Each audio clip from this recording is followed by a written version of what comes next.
नमस्कार दोस्तों। आपको कोलकाता में जो आरजिकर मेडिकल कॉलेज में डॉक्टर कांड हुए थे वो आपको याद ही होगा। अस्पताल में हुए रेप और मर्डर केस में जो अपराधी संजय राय था उसे दोषी करार दिया गया और सियालदह कोर्ट ने उसे उम्र कैद की सजा सुना दी। लेकिन उम्र कैद की सजा मिलने पर पीड़िता के माता पिता में निराशा भी है और विरोध भी।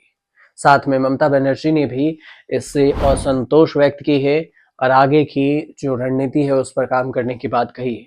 हालांकि उनके पीड़िता के जो माता पिता हैं उन्होंने कहा कि वे दोषी को आजीवन कारावास की सजा सुनाए जाने के कोर्ट के फैसले से संतुष्ट नहीं है और उनका दावा है कि इस जघन्य कांड की जांच आधे अधूरे मन से की गई है और इस अपराध में शामिल कई दोषियों को बचाया भी गया है। वे इंसाफ की मांग करते हुए हाई कोर्ट भी जाएंगे।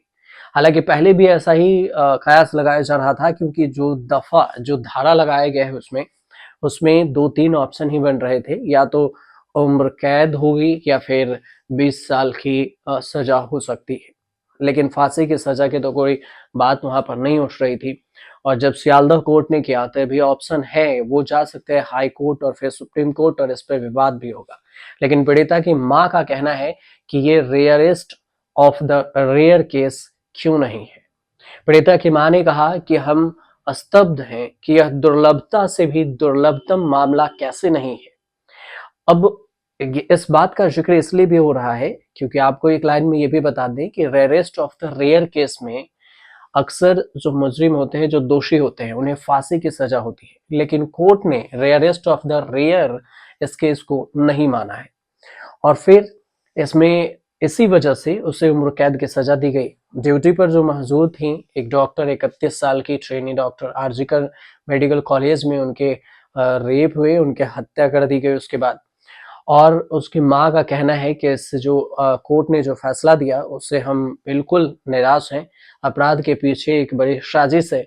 संजय राय के लिए एक सजा का ऐलान करते वक्त जो अतिरिक्त जिला और सत्र न्यायाधीश हैं अबिरन अबिरन दास अनिबर्न दास भी हैं और ये उन्होंने कहा कि यह rarest of the rare case के श्रेणी में नहीं आता है और इसीलिए इस मामले में वो अपराधी को उम्र कैद की सजा नहीं सुना रहे हैं।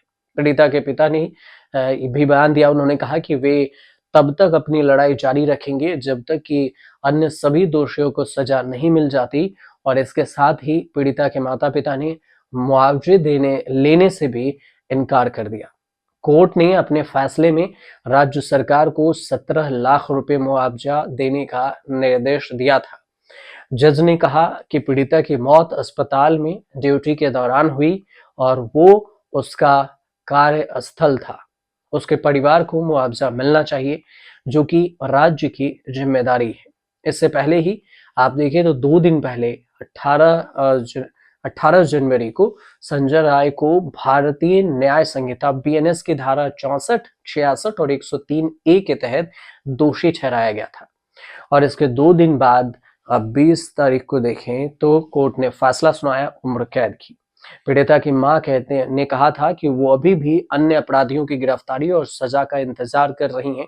उन्होंने कहा कि संजय राय दोषी है और यह जैविक साक्ष्य जो भी मिले हैं उसमें साबित भी हो गया है, जो डीएनए सैंपल है। अदालत में सुनवाई के दौरान वो चुप रहा और इससे मेरी बेटी को प्रताड़ित करने और उनके हत्या करने में उसका हाथ साबित होता है। उन्होंने ये भी कहा था कोर्ट में कि इस मामले में संजय राय अकेला नहीं था और ऐसे और भी लोग हैं जो इसमें शामिल हैं और उन्हें अभी तक गिरफ्तार नहीं किया गया है, इसलिए न्याय पूरा नहीं मिला और मैं अपने पति के साथ जीवन के अंतिम दिन तक न्याय के लिए अपनी लड़ाई जारी रखूंगी। वह मामला अभी तक पूरा नहीं होगा जब तक हमारी बेटी का हत्या में शामिल सभी लोगों की सजा नहीं मिल जाते। हम उस दिन का इंतजार करेंगे और उस दिन तक हम सो नहीं पाएंगे और अब हम यही चाहते हैं। ये पीड़िता की मां का स्टेटमेंट है, बयान है और उनके पिता का भी स्टेटमेंट और बयान आपने सुना। कोर्ट में जो सजा सुनाई गई है उसमें जो जज हैं उन्होंने उम्र कैद की सजा के साथ सिर्फ 50,000 रुपए जुर्माना लगाया है संजय राय पर।